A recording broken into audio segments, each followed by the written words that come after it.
Hubungan perdagangan dan diplomatik antara Brunei China dalam abad ke-10 adalah berdasarkan kesan-kesan tinggalan perdagangan seperti seramik, wang siling China, manik yang terdapat di tapak penggalian Sungai Lima Manis dan juga di Kota Batu.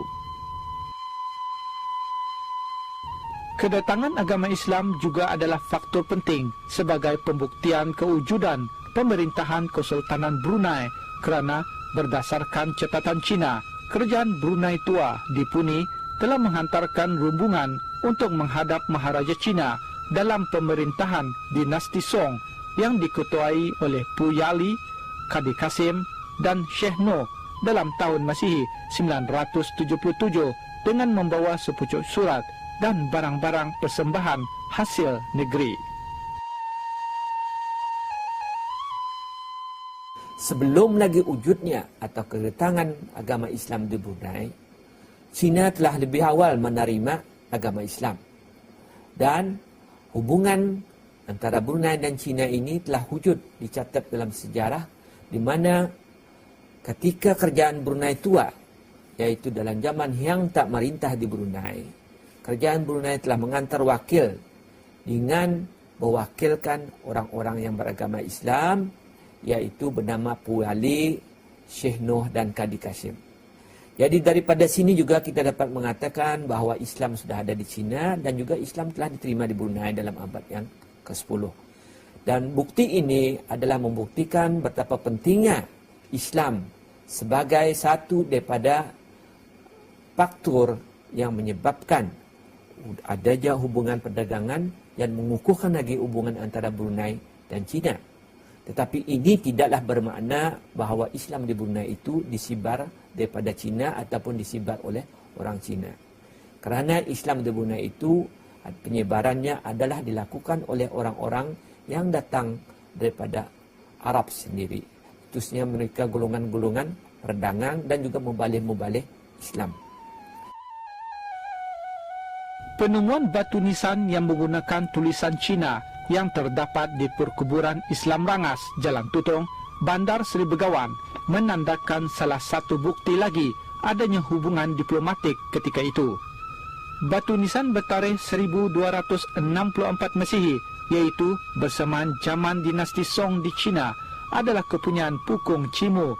Penemuan ini dapat menguatkan keterangan mengenai kedatangan Islam di negara ini. Penemuan batu nisan ini adalah merupakan satu faktor penting untuk membuktikan adanya orang Cina ke Brunei, khususnya yang beragama Islam. Ini adalah berdasarkan kepada satu batu nisan yang dijumpai di makam orang Islam di Rangas, yaitu batu nisan yang bertulis dalam tulisan Cina, yang dikatakan batu nisan ini telah dibawa daripada Chuan Chao, yaitu keturunan atau waris kepada yang meninggal. Batu nisan ini adalah milik seorang daripada pembesar Cina yang telah datang ke Brunei ketika Brunei masih lagi diperintah dalam zaman kerajaan Brunei tua, yaitu masih pengaruh Hindu Buddha. Dan namanya ialah Pukong Cimu. Berdasarkan kepada namanya Pukong Cimu ini, kita dapat buktikan Pu itu adalah menunjukkan bahawa batu nisan ini adalah berketurunan orang-orang Islam. Khususnya mereka di China, orang-orang Cina yang telah berkahwin antara orang Cina dengan orang-orang Arab. Menurut terjemahan Wolfgang Frank dan Chen Te-fen, batu nisan tersebut adalah kepunyaan keluarga Pu, yaitu seorang Islam yang datang dari daerah Chuanchu semasa Empire Song tahun 960 hingga 1279 Masihi bersama anaknya Yang Xia. Kubur ini menandakan wujudnya hubungan diplomatik dua hala yang sudah terjalin sekian lama di antara Brunei dengan China. Beliau dicatatkan sebagai seorang Islam dan diutus oleh kerajaan China ke Brunei. Bersumbarkan penemuan tersebut, dapat dinyatakan bahawa kebanyakan pedagang-pedagang yang datang ke Brunei adalah kebanyakannya terdiri dari kalangan mereka yang beragama Islam, sama ada dari China atau dari negara-negara Timur Tengah.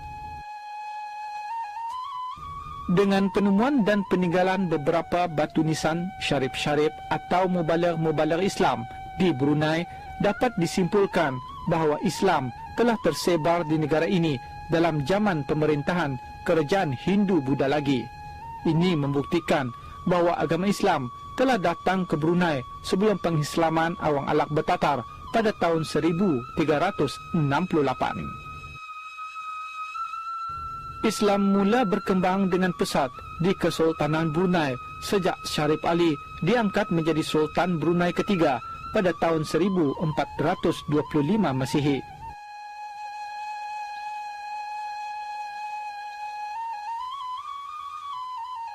Sultan Syarif Ali adalah seorang ahlul bait dari keturunan cucu Rasulullah SAW, Sayyidina Hasan, sebagaimana yang tercatat dalam batu tersilah.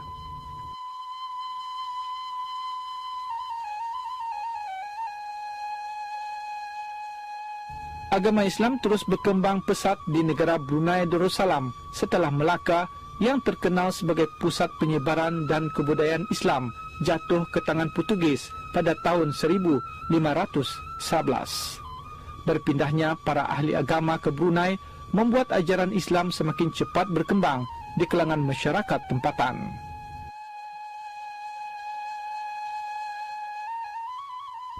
Kemajuan dan perkembangan Islam semakin nyata pada masa pemerintahan Sultan Bolkiah, Sultan Brunei kelima yang meliputi wilayah Sulu, Selandong, seluruh Pulau Kalimantan, Kepulauan Sulu, Kepulauan Babak, Pulau Bangi, Pulau Belambangan, Mantanani dan utara Pulau Pelawan sampai ke Manila.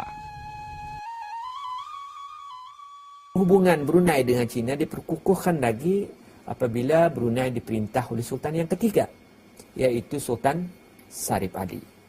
Di mana dikatakan bahawa dalam zaman Sultan Sarip Ali, orang Cina memainkan peranan yang penting untuk membina Kota Batu. Dan Kota Batu merupakan pusat pemerintahan dan juga pusat perdagangan yang penting bagi Brunei yang terus berkembang sehingga ke zaman Sultan Bukhdah, Sultan yang ke-5, dan menjadikan Brunei bukan saja sebagai pusat perdagangan, malah juga pusat perkembangan agama Islam yang berkembang bukan saja di keseluruhan Pulau Borneo, malah sampailah ke selatan Filipina, yang mana sentiasa menghadapi cabaran, khususnya kedatangan daripada kuasa-kuasa barat yang bermula pada abad yang ke-16. Kedatangan dan penyebaran Islam ke Asia Tenggara bermula sejak zaman Sayyidina Utsman radhiyallahu anhu dari tahun 648 hingga 656 Masihi. Negeri Melayu yang awal menerima Islam ialah Perlak, kira-kira sebelum tahun 840 Masihi. Apabila sahaja Islam berakar umbi dengan kuatnya di Perlak dan Samudra Pasai, maka tersebarlah ajaran agama Islam ke kerajaan-kerajaan berjiran di Jawa, Semenanjung Tanah Melayu, Brunei yakni Borneo, Filipin, Celebes, Maluku dan negeri-negeri di Teluk Siam dan Indochina. Penyebaran ajaran Islam dilakukan khususnya melalui kegiatan-kegiatan pedagang Islam dan para pendakwah yang mengiringi mereka semasa perjalanan.